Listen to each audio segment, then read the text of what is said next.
on an all-new Dr. Phil. Once a devoted fan. He had over 1,000 photos of Brooke.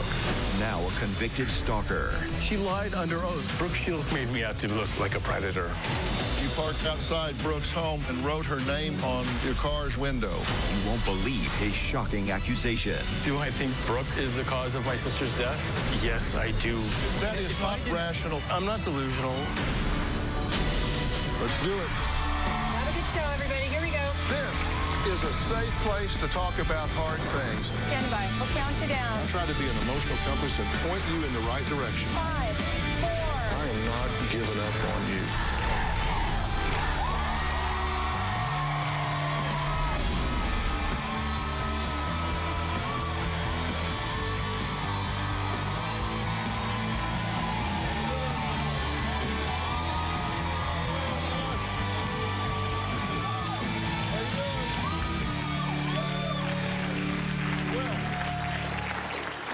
I'm sure that most of you have heard of Brooke Shields. She's an accomplished actress, Broadway star, and model.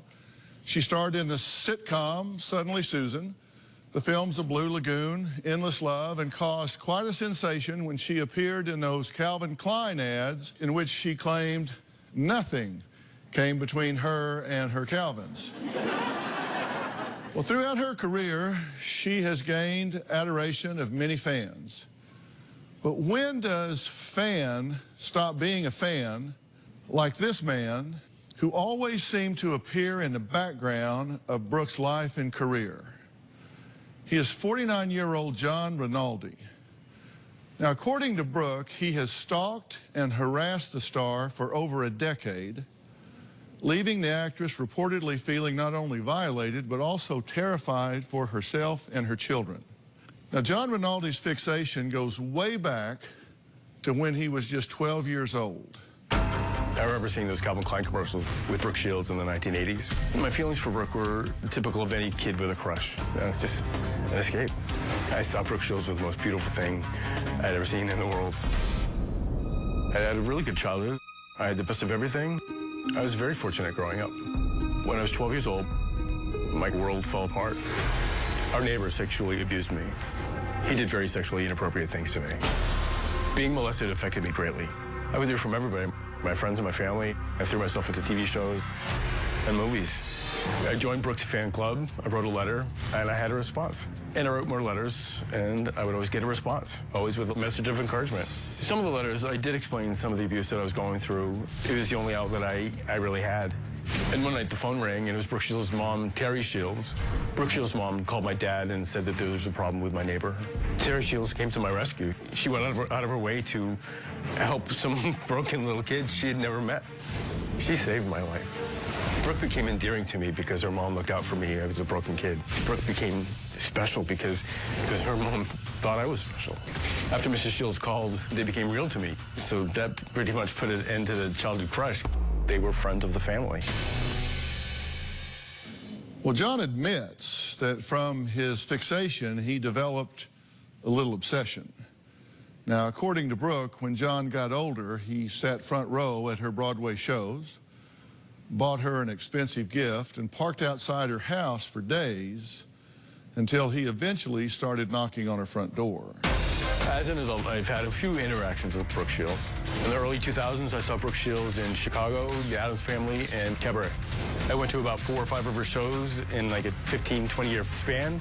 Like a lot of fans, I would wait at the stage door, and yeah, I did wait a couple times to say hello and to greet Brooke. In one of her performances, I did bring flowers, and I threw them on stage.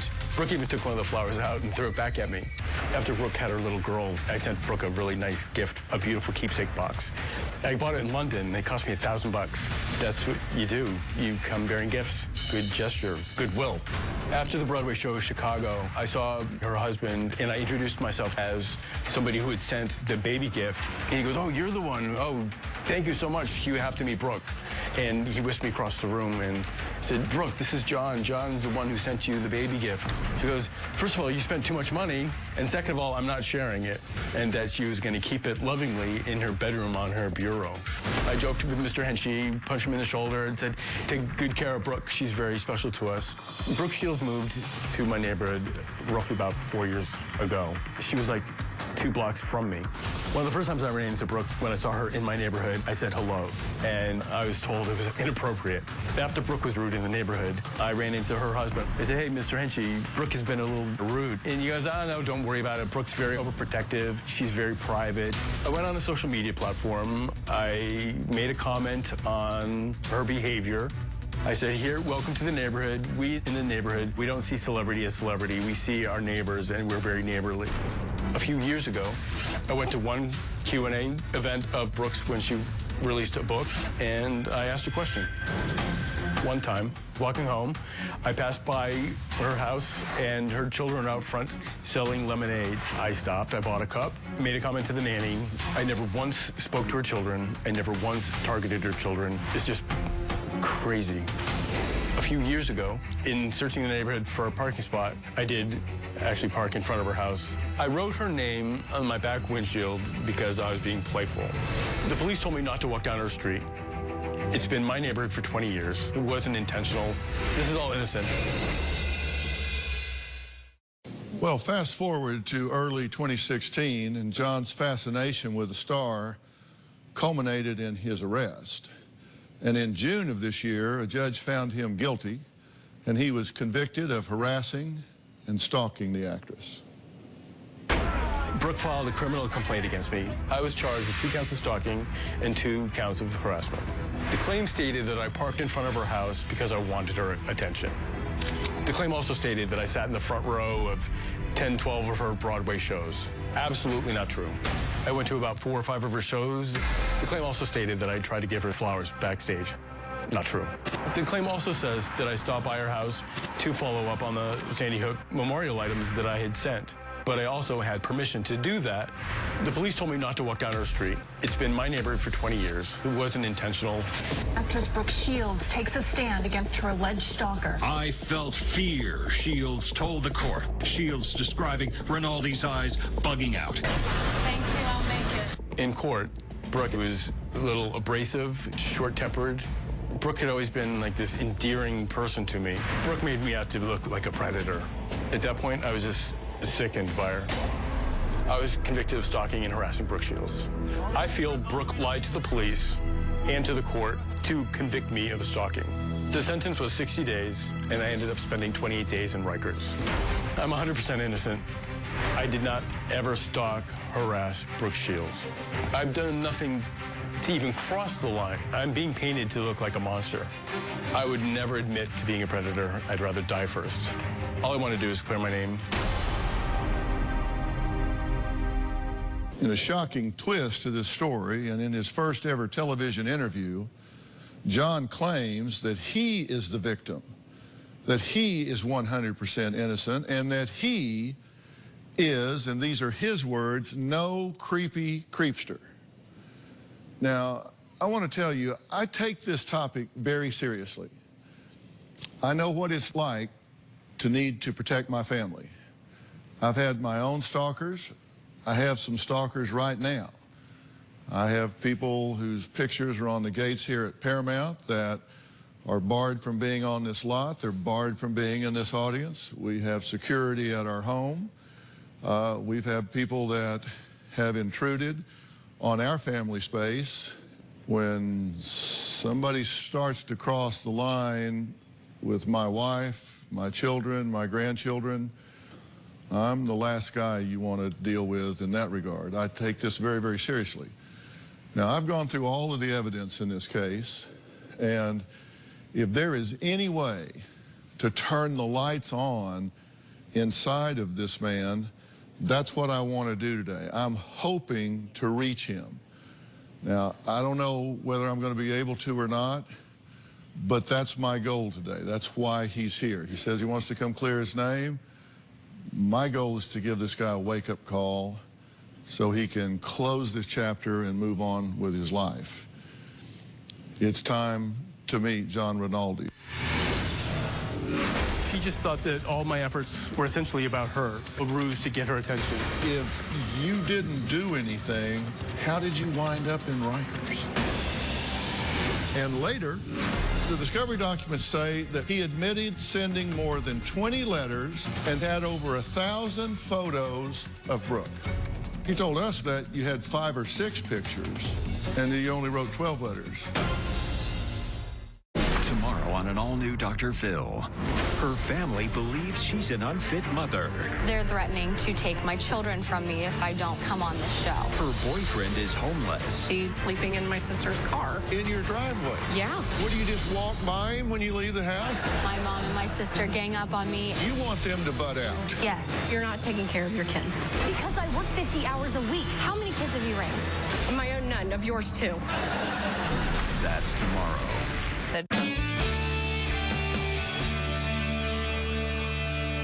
So, John, I'm glad you're here. You have a lot you want to say. You have a lot you want to go over, right? I do, sir, yes. You spent some time in jail this summer. I did. You spent some time at Rikers. I did. That's not a fun place to be. It was bad camp. It wasn't bad at all. It was just bad adult camp. Yeah. But so, if you didn't do anything, how did you wind up in Rikers? no good deed, just trying to do the right thing. I took a stand against the gun school violence, embedded myself into Newtown. A town official introduced me to one of the families. When the memorial came down, everything was going to be destroyed. And we thought that there had been already too much loss at that point. So okay, well, you're talking about Sandy Hook and the shooting there. Yes, sir. But you wound up in jail about Brooke Shields. So to fast forward and connect this all up, your idea was to collect a lot of the stuffed animals that were at the memorial in Sandy Hook, and you were going to adopt those out to celebrities right. that were going to keep these stuffed animals for a period of time and then redistribute them later on in some way, which I'm not sure I understand how all that would work. But in one of your ideas was that Brooke was going to be one of the people you would approach to do this. Right. So how did that go from you winding up in court and getting charged, accused, and convicted of harassment and stalking? I saw her nanny. I got permission to drop yes, sir. some of these off? Yes, sir. And so you did? I did. All right, what happened then? She viewed them as toys, and she questioned the legitimacy behind the efforts with Newtown and Sandy Hook. And so she just thought that all my efforts, you know, the 18 days that I ended up standing in Newtown were essentially about her. They made everything that I was doing about her, and all my being vocal about stopping gun school violence was about a ruse to get her attention. Somehow, that's what it was all about. Okay, and you say you sent a box with a professional form letter and all explaining what all this was about. Very specifically. And it wasn't clearly. Just to Brooke, there were others involved. Right, there were. But they personalized this, or Brooke personalized this and took offense to it. Exactly. And listen, I'm trying to keep you on point and not go down rabbit trails here, because I want to have you give you a chance to talk about the important things that led to you being incarcerated. I'm trying to help you here. Of course, I'll stay focused. I've lived in the same cities as she has for like 28 years. The only time I've run into her was when she moved 2 blocks next to me. Right. I was at the coffee shop doing some work. Somehow I was outside and she'd walk by me. And so I casually mentioned, hey, you know, I parked up on your street. I hope you don't mind. It's a great parking spot. Took me 45 minutes to get it. Let me know if you'd like it. Well, she just quickly brushed by me, went home fine. This was after the stuffed animals? This is after the stuffed animals. Okay. Had you already been told that the stuffed animals was an offensive? No, I was only told it was an offensive when she called them toys in court. Okay. So that was offensive, you later found out. Then she brushed by you then on the street. Right. And so you knew something was wrong then. Honestly, I didn't take time to even think twice about it. Really? Okay, but so fast forward, you wound up getting charged in court. Right. And the charges that you had in court were 2 counts of stalking in the 4th degree. Right. 1 count of harassment in the 1st degree, 1 count of harassment in the 2nd degree. Right. And this basically means the defendant intentionally and for no legitimate purpose engaged in a course of conduct directed at a specific person and knew and reasonably should have known that such conduct was likely to cause reasonable fear or material harm to the physical health, safety, and property of such person. Such conduct consisted of following, telephoning, and initiating communication and contact with such person, and the defendant was previously clearly informed to cease the conduct. The defendant intentionally and repeatedly harassed another person by following such person in or about a public place. So that's their definition Right. of the things that you essentially were convicted of. Convicted of, yes. Okay, now that's a big leap from what you're describing. John says he was nothing but friendly to actress Brooke Shields, but she claimed in court that John had gone beyond being a person that followed her career. We're going to find out more of what the actress and her attorney said and give John an opportunity to explain his point of view when we come back.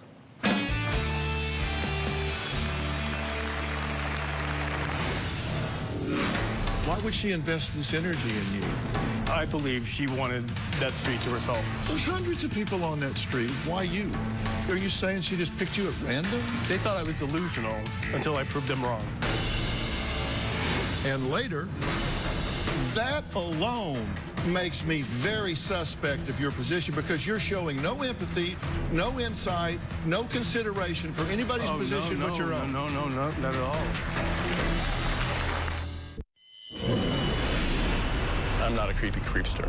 A creepy creepster is somebody who's a predator. In my mind, a stalker is a criminal. Stalking is very much similar to sexual assault or predator behavior. I'm not the creepy creepster stalker that they're trying to make me out to be because I'm a child advocate and it goes against everything that I stand for. If I even registered on her radar as a person of public interest, then she would never been engaging. My intentions were honest. Bottom line is I'm not some kind of creepy creepster. John Rinaldi recently went on trial in New York City after being accused of stalking and harassing actress Brooke Shields. The case attracted worldwide media attention.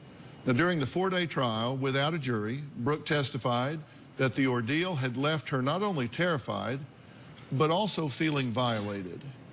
Brooke also claimed that her own children asked her if they were going to be kidnapped. Now, John was found guilty and sentenced to 60 days in jail, despite claiming and still maintaining today that he is 100% innocent and that Brooke Shields lied in court. What would be her motive to lie in court? And before you answer, let me tell you, in full disclosure, I know Brooke. I've known her for a long time. Don't know her really well, but I know her to be Sweet. About as down to earth and everyday sort of person as I've met out in the entertainment world, at least. But have you read the title of her book? What's the title of her book? There was a little girl. When she was good, she was good. When she was bad, she was horrid. And then she discusses herself being a Jekyll and Hyde. Why would she lie? Why would she go on the witness stand and lie? Why would she even invest the energy? What would be the point? She thought, and like they testified in court, that all this efforts around Sandy Hook and my involvement with child advocacy and trying to stop gun school violence was all a ruse to get her attention. She then went to the police station, filed the 4 charges. I understand what she did. I'm asking you, why would she, frankly, why would she care? I mean, why would she invest this energy in you? Because she wanted the area, I believe she wanted that street to herself. I believe she lied because There's hundreds of people on that street. Why you? Are you saying she just picked you at random? No, no, I'm a child advocate. I was doing stuff for Sandy Hook. They thought I was delusional with that. And then until finally I released the fact that it wasn't a delusion, that I did have an important hedge fund guy behind me, that I did have the town of Newtown behind me. Then they realized this, like, then they stepped back and say, well, wait a second, this guy is legitimate. They thought I was delusional until I proved them wrong. I'm just asking you, why would she invest all this energy in you? Sandy Hook, no Sandy Hook, what the hell? I have no idea, and that's the question I would love to know myself. Let's go over a timeline of your behavior. From age 12 to 17, you say you had a crush on Brooke, and you fixated on her to help cope with being sexually molested. You admit that this is right. This was a difficult time in your life, and you focused on her, and you had a crush on her at that point. Well, yeah, I wouldn't say 17. It was more like towards 15 or 16, however old I was when her mother called our house. Okay. When she became real, then obviously the crush stopped because it was inappropriate. Well, okay, I would change that, but I'm not that tall. No. Okay. Now, this is 79 to 84. Then the discovery documents say that Brooke received a letter from John expressing admiration and love. In the letter, he admitted sending more than 20 letters and said he had over 1,000 photos and magazine pictures of Brooke. Right. So is that true? I don't remember how many, but yeah, I was pretty... Well, 1,000's a lot. Yeah. So was it 900, 800s? No, it could be. I have 1,200 pictures of my little boy on my phone, so yeah, I don't know. Give me your estimate. I was a stupid kid. That was my only little escape. I don't know what I collected at the time. So maybe it was 1,000. You didn't dispute that in court. Yeah, but it was whatever it was. Because what you told us when we talked to you is that you had 5 or 6 pictures and that you only wrote 12 letters. If I said anything, I would have admitted to not knowing the precise amount. 12 letters, 20 letters. I know. I think the relevant part was this is 83. So this all ended when Mrs. Shields called the house. No. We're not talking about when he called the house. We're talking about in 1983. I can't go back that far. Well, you did when we talked to you because you said 5 or 6 pictures, but up here we're talking about 1,020 letters. I'm just saying. Well, having 1,000 pictures in a box is different than a few pictures up on the wall. You reportedly stopped by police in your father's stolen car on the way to see Brooke with a Colt .357 revolver and a box of ammunition. And later, do I blame Brooke Shields for my sister's death? Emphatically, yes. It damn sure isn't Brooke Shields' fault. Maybe I am too in the middle of it to see it clearly, but I'm not delusional.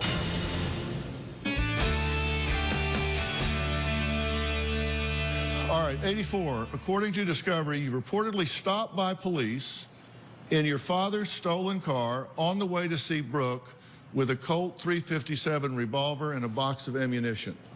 See, that's complete fabrication. And if that was the truth, then they would have been able to provide a police report. That never happened? Not at all. I did steal my father's car after he punched my mother and punched me in the face, but I went to upstate New York. How did they know that you stole your father's car? Good question, because my father called Mrs. Shields because they had developed a friendship, and my father said to Mrs. Shields, is like, you know, we can't find my son. Well, why would they call Mrs. Shields? My dad thought maybe I was going to Princeton or something. Why would he think that? I don't know. Well, because could it be that you had 1,000 pictures and a fixation on her at that time? Or the fact that Mrs. Shields had called and befriended him. Okay, then according to court documents, Brooke appeared in 3 different Broadway shows during this period, 03, 06, and 11, and that they observed you sitting in the audience approximately 10 separate times and handed her roses and letters at least one of the shows. And you say, no, I saw Brooke in 4 shows. He actually said 3 or 4. 4 shows and gave her flowers on stage after 1 performance. I didn't see all of her shows, so Okay. that was just fabrication. Then, in March of 2013, according to court record, Brooke's husband told John his actions were scaring his wife and children and he should stay away from their home. This is on March 4th, 2013. Right. Now, do you remember that? Well, in discovery, like I said, it reads an entirely different way. I did have a conversation with Mr. Henchy. It had nothing. He never once said I was scaring her. He never once said stay away from her home. That was when they went through and they took snippets and pieces of social media and things that I had said in like a letter to her agent or publicist, and they recreated the past. So your position on this Chris lied. Was you deny any such conversation happened with Brooke's husband. According to court records, they say you attempted to hand her something on the street for her daughter. You say that you attempted to give Brooke a silver heart-shaped picture frame containing a picture of her aged 2. That her mother had sent to me, yes. Right, all right. And then according to court records, you visited Brooke's house, and you say that you went to Brooke's house to drop off stuffed animals related to your charity cause, and that you had permission from the nanny to do that. Yes, I did. Then May of 15, according to court records, police saw you outside Brooke's home on the way to Starbucks and told you that you were scaring Brooke, not to contact her and stay away from her and her children. The police did tell you that, right? They pulled me out of Starbucks. I didn't remember. They proceeded to ramble a bunch of things. I didn't hold any legitimacy to it because I viewed it as harassment and because there was no truth to it. Your response to that was that you walked past Brooke's house on the way to Starbucks, no recollection of being told to stay away from her or her children by the police. Right. But you do recall them pulling you out of Starbucks. I'm not saying that it warranted, I'm just saying it happened. Yeah, but not the way it's being perceived or presented. Okay, then, according to court records, you sent several tweets to Brooke labeling her a celebrity bully. And you admit this, right? You got upset. I did get upset. Okay, according to court records, you sent a letter to Brooke's publicist stating there was a girl, Rebecca Schaefer, who in all sense has shaped the stalking laws. And your response to this is, you wrote a letter, R.E. Rebecca Schaefer, to prove he was not a stalker. Rebecca Schaefer was killed in '89, 2 days after I moved to Los Angeles on my very street. It shook me up so bad that I viewed celebrity and acting as kind of creepy. So my reference to Rebecca Schaefer was, this is a scary situation that has a traumatic effect to me, and that bears no resemblance to my behavior. You were contrasting. Of course I was contrasting. Yeah. All right. Then, according to court records, you But it's parked also your disgusting. car outside Brooke's home for days and wrote her name in the dirt on your car's rear window. And your response to that was that you admit that, great parking place, and you were being playful in writing her name on the window. Right, Mr. Henchy even said that there was a thing going back and forth. I don't drive in New York City. When I come into the city, I leave my car there or wherever I park it. And when I leave the city, that's when I take it out of state or to East Hampton. Mm-hmm. Okay, now, John has talked a lot about Brooke Shields, but what about him?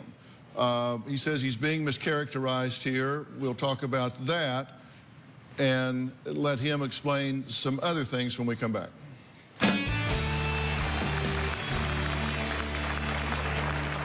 Tomorrow on an all-new Dr. Phil. Her family believes she's an unfit mother. They're threatening to take my children from me if I don't come on the show. Her boyfriend is homeless. She's sleeping in my sister's car. In your driveway? Yeah. What, do you just walk by him when you leave the house? My mom and my sister gang up on me. You want them to butt out? Yes. You're not taking care of your kids. Because I work 50 hours a week. How many kids have you raised? Of my own, none. Of yours, too. That's tomorrow.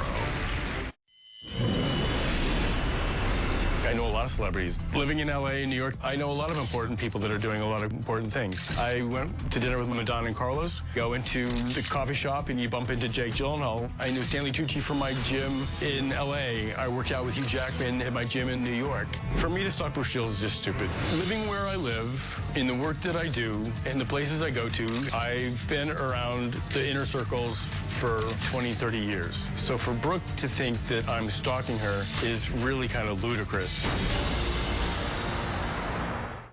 Now, from Madonna to Hugh Jackman, John claims to have dined with or met many famous celebrities, so he says he cannot understand why he was convicted of and jailed for stalking and harassing movie star Brooke Shields.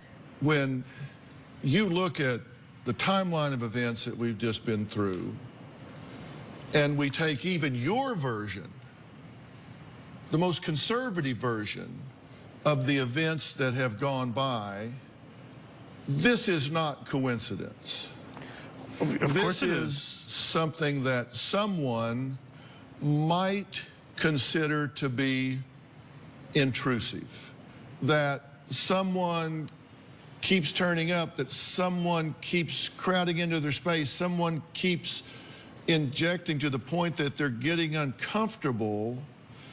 Why would you not want to avoid even the appearance of impropriety? Well, see, this is good. You just said, why did she target me, or why did she make such a fuss with me?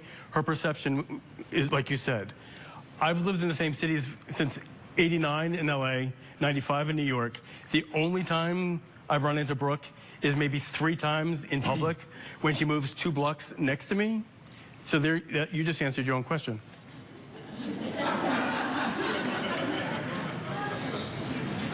What did I miss?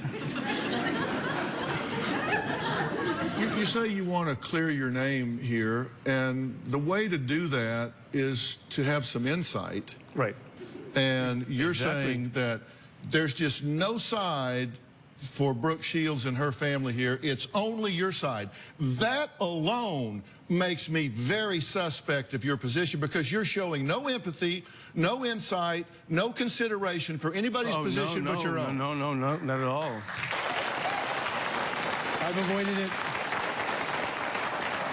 No, not at all. I've avoided the city altogether. You're not hearing me. Let me try again. Okay. Insight Yes, sir. is the ability to step out of yourself and look back with some objectivity and evaluate yourself. Empathy is the ability to stand in another person's shoes and feel what they feel, understand their experience of things, instead of behaving in such a way that they feel like they need to go to court and publicly bar you from their space. Now, you have to understand that you have some ownership in that. And if you fail to see that, then I'm really starting to look at this through their point of view. I can see your point, to a point. It goes even deeper. It goes even deeper. There were false charges made about me. Now, if you read these reports, oh my God, I'm the monster that Miss Shields thinks I am. But I would not willfully, intentionally cause undue stress to another human being. My attitude about it is, if somebody starts making my wife uncomfortable and they see her coming, they better, by God, turn around and go the other way. They need, if they're in a restaurant and she walks in, they better get up and leave. Good. That's exactly how I feel about it, and I think I'm entitled to that. You don't bother my family, you don't bother my wife, you don't bother my kids, you don't bother my grandkids, and if you do, you're going to have a lot bigger problem than you had with Brooke Shields. And I'm just telling you Good. that I just am asking you, particularly with somebody that has shown you great kindness in the past, you don't really show any ownership in this situation. What, do I move out of my neighborhood? Do I No, not go? John. Do I not? Of course not. You are entitled to the peaceable occupation of your home and to live in your neighborhood and do the things that you do. But that begins with respecting other people's space and allowing them to do the same thing. Of course. John claims that several well-known people supported his charity. So he does not understand why Brooke Shields would personalize this and think it was just all about her. So I want to take a closer look at that claim when we come back.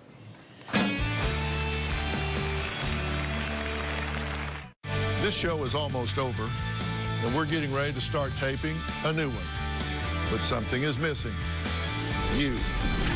You're going to be in the Los Angeles area and you want to watch a live studio taping of the Dr. Phil Show, go to drphil.com for free tickets or call 323-461-PHIL. To say I was destroyed by Brooke's false allegations is an understatement. My entire life has been destroyed. This has ruined my reputation. Sarah Jessica is not the same person she was to me. She's not as friendly as she was. I was a mortgage banker. Yeah, I lost my job because of this. My family has been destroyed because of this. My mother has been so upset about all these allegations. To have her son be locked up for something that he didn't do. A week after I got out of jail, my sister was found non-responsive. I think my sister drank herself to death worrying about me. Do I think Brooke is the cause of my sister's death? Well, yes, I do. Emphatically, had it not been for Brooke lying under oath and filing fake police charges, I would have been there when my sister needed me. By the way, I'm very sorry about your loss. Thank you. With your sister. That's horrible. Was just terrible. But when I see you on tape say, do I blame Brooke Shields for my sister's death? Emphatically, yes. John, if I didn't have to defend myself, I promise you, if we start unpacking your sister's life, whatever pathology led to that started way before Brooke Shields. Of course. Is much more but yet you say on tape emphatically she's responsible for my sister's death. That is not a rational statement. But if I didn't have to fight four false charges, and if I didn't have to defend myself, then I would have been there to take care of her when I always have been in the past. She lied under oath. You say you want to come here and clear your name. Behave in a rational way. Think in a rational way. To blame Brooke Shields for your sister's death, you shouldn't blame either one of you. Certainly not her. She was in a crisis situation. I wasn't able to go there. And I hate that for you, and I hate that for your sister, and I hate that for your family. But it damn sure isn't Brooke Shields' fault. I'm here because you're tough. I'm here because I respect you over the justice system. And yeah, maybe I am too in the middle of it to see it clearly, but I'm not delusional. I don't know if I didn't have to fight Brooke, if I didn't have to defend myself, then I would have been in Florida helping my sister when she was in crisis. I look for objectivity. I made a list of some of the comments that you've made about Brooke Shields to measure the degree of what I thought you were being objective or not. Brooke has sociopathic tendencies because she was made that way. Brooke lied to police and in court to convict me of stalking her. Brooke is the cause of my younger sister's death. Brooke has been bought and sold her entire life, and she has a hard time trusting people. Brooke is a liar and a manipulator. Brooke twists the truth. Brooke is a B-list star who can't even get a role. Brooke is a horrible singer and nobody wants to hear her sing. Brooke has no heart and I blame her for destroying my life. Brooke manipulates reality to fit her own need. Brooke is a sick person for comparing you to a predator. When I read those things and then you say Brooke should not have taken steps to protect herself from you. Because these were all after.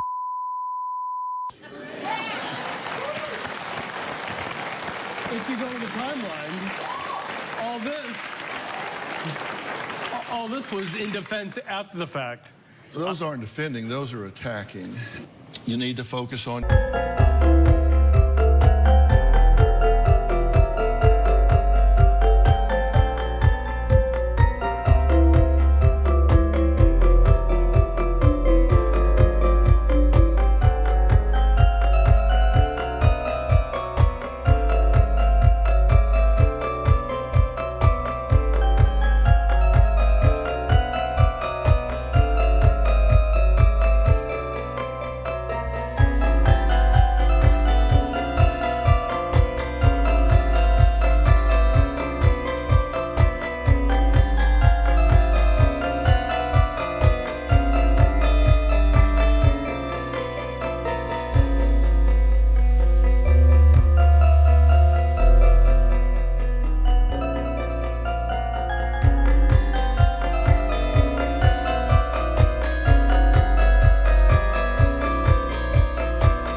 learn what you can do to change things.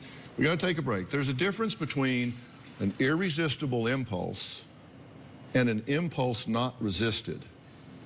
And that is a big, big difference. I'm going to explain what I mean and how it applies to John when we come back. Want to know what's coming up on Dr. Phil? Visit our website and subscribe to our email newsletter. You'll get weekly updates, life strategies, and exclusive video that you won't find anywhere else. Plus, on drphil.com, you can see sneak previews of upcoming shows. Log on today. I've spent a lot of my professional career in the litigation arena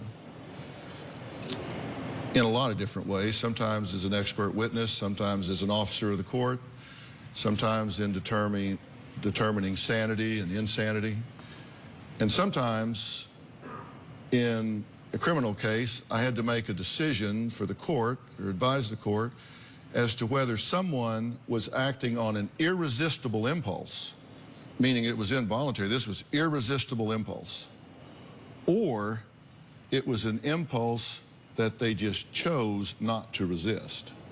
And when it's an impulse not resisted, that means that the person knew the difference between right and wrong.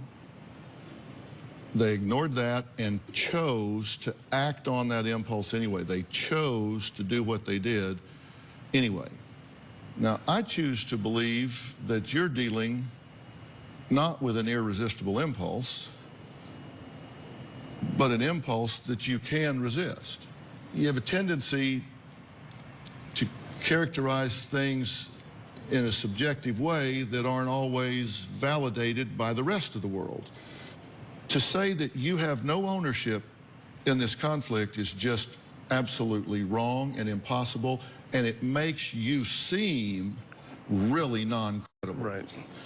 You say, this ruined my life. No, it didn't ruin your life. This got off track. I'm gonna hit the reset button, and if I see them coming, I'm gonna make a 180 and go the other way. I do. Thank you. And I'm gonna take her name out of my vocabulary. Already have. And as far as anybody else is concerned, I'm gonna live my life. If somebody invites me somewhere, maybe I'll go, maybe I won't, but I'm not going to insert myself. I'm just going to do my work and try to create some value in this life. Yes, sir. And I better not see you parked outside of my gate. I'm just kidding. But put this behind you and move on. Don't let this make you bitter for the rest of your life. Put this behind you. It's over. But you can't file. Yes, sir. Log on to drphil.com and share your thoughts on our message boards. You can also find me on Facebook and Twitter. We'll see you next time. John, thanks so much.